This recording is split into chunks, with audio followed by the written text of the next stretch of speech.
Can Wagner save Niger's dictator general? Yes, I am talking about the Russian mercenary group, the one that fought in Ukraine, won Bakhmut for Russia, also led a mutiny against the Russian establishment. That mutiny failed, but there is a chance it can seal a victory for Niger's dictator general, Abdurrahman Ane Tchiani.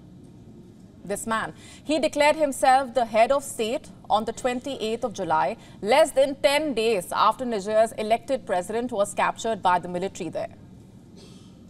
This man, Mohamed Bazoum.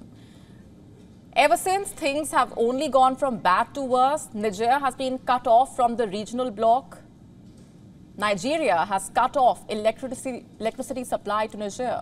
The people there are suffering, and there are talks of a possible military intervention. This, let me remind you, is a country where 4.3 million people already need humanitarian assistance. The dictator general is relentless in his pursuit of absolute power. What is the way forward in the face of growing international pressure? The military does not appear to know. It is banking on Wagner to turn things around. But can it? Now, there are some things you should know first. For example, what led to the coup? Niger, by the way, has seen 4 military coups since its independence. In the year 2021, when Bazoum was elected president, there was a coup attempt just 48 hours before his inauguration. And 2 years later, the military successfully managed to overturn the longest democratic rule in the former French colony. Many came out on the roads cheering, celebrating the coup, one that was blamed on rising insecurity. Let's just pull out a map for you. This is where Niger is located, at the heart of the Sahel region, an area where terror groups like the ISIS, the Al-Qaeda are rapidly expanding.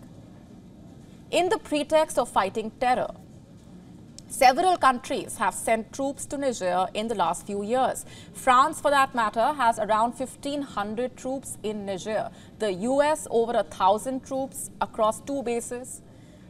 Italy has around 300 troops. The European Union has at least 100 troops in Niger. And yet, together, these troops have somehow failed to check extremism and terrorism. Attacks on Niger's villages have become the new normal, as they have across the rest of the Sahel region. Today, the military is justifying the coup by citing 3 things primarily. 1, like I mentioned, insecurity. 2, the lack of economic growth. And number 3, what the junta has referred to as the quote-unquote gradual and inevitable demise of the country, courtesy foreign troops and terrorism. Those cheering the coup, by the way, were heard chanting, "Wagner, Wagner."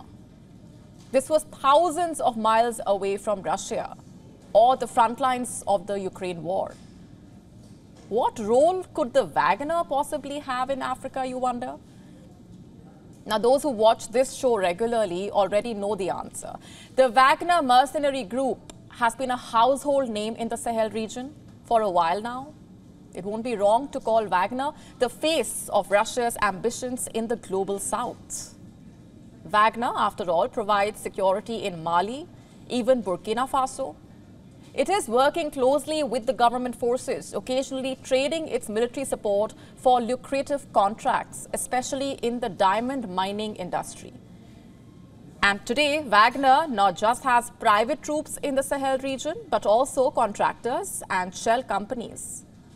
And very interestingly, although expectedly, Wagner's popularity in the region has been inversely proportional to the growing anti-Western sentiment in Africa. In Mali, Wagner began its operation in the year 2021. Today, the group works closely with the ruling military junta. It reportedly charges $10 million every month for its service. People in Niger see Wagner's presence in Mali pretty positively.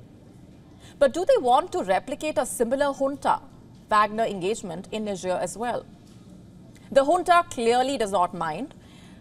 A night before Tchiani declared himself as the head of Niger, Pirogazin stuck his neck out. On the 27th of July, the Wagner chief, Yevgeny Prigozhin, bragged on Telegram. 1,000 Wagner fighters are able to restore order and destroy terrorists, preventing them from harming the civilian population. Yes, the man has re-emerged, unscathed from the failed mutiny, proud as ever, and now vowing to bring peace to Niger. On the 2nd of August, one of Niger's military generals reportedly visited Mali. This general, Salifo Modi, held meetings with the Wagner-allied junta, and soon speculation grew of the possibility of a Wagner entry into Niger. And on the 5th of August, reports said during that visit to Mali, Niger's generals had actually asked Wagner for help. On the 7th, a Wagner-affiliated Telegram channel, in fact, said some 1,500 Wagner troops had been dispatched to Africa. Where to exactly is the immediate question. The group did not specify that.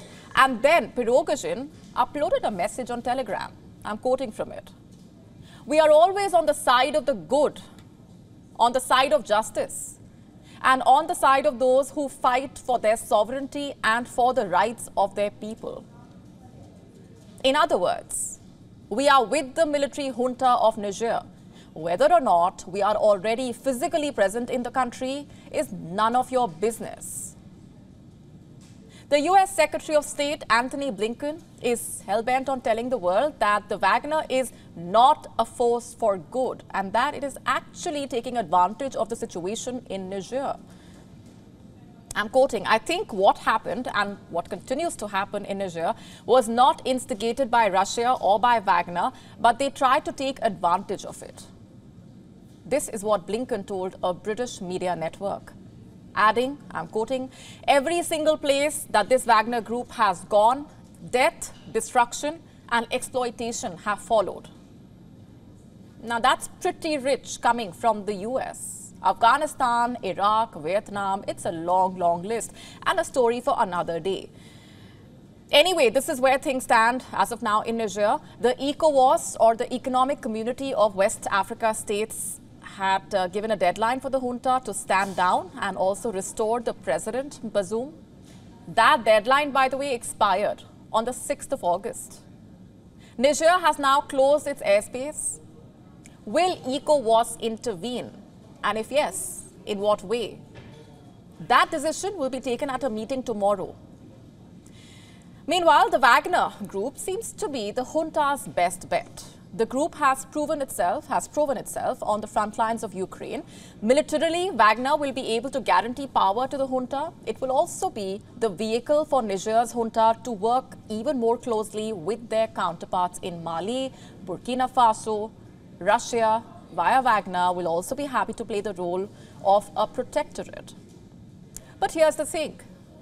Niger is not a Mali or a Burkina Faso. Western countries have spent millions on Niger's security. In Mali, when the Wagner troops marched in, the French military had to pack and leave. In Niger, the change of guard will not be so smooth. Wagner's entry can make Niger a flashpoint between the West and the Wagner. Many in Niger, in fact, are bracing for a fight. The military is looking to dig its heels deeper, and the people, well, does much really change for them? They have been suffering for long now. They have been colonized and oppressed by one force after another. First, it was the French, then the junta, and now it could be the Wagner group that becomes a global force at the cost of their suffering. WION now available in your country. Download the app now. Get all the updates on the move.